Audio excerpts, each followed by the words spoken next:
अस्सलामुअलैकुम। की हाल है बुजुर्गों का? ठीक ठाक हो? की गल बनी गड्डी नूं? पेट्रोल का वाधा घाटा हो गया। पेट्रोल का वाधा घाटा आप दूर कर देंगे। खोलो ढक्कने का।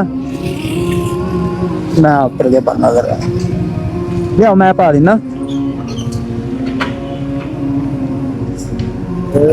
अल्लाह का शुक्र, तुसी सुनाओ? बस असी रोड मास्टरी करते करते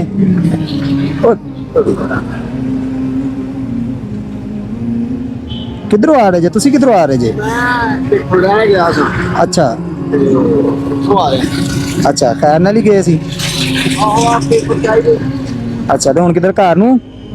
हुण घर नूं जा रहे हो?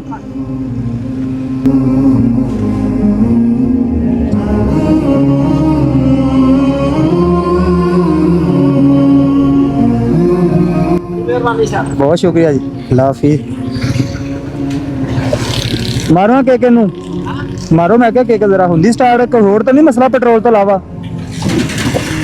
चलो होगी।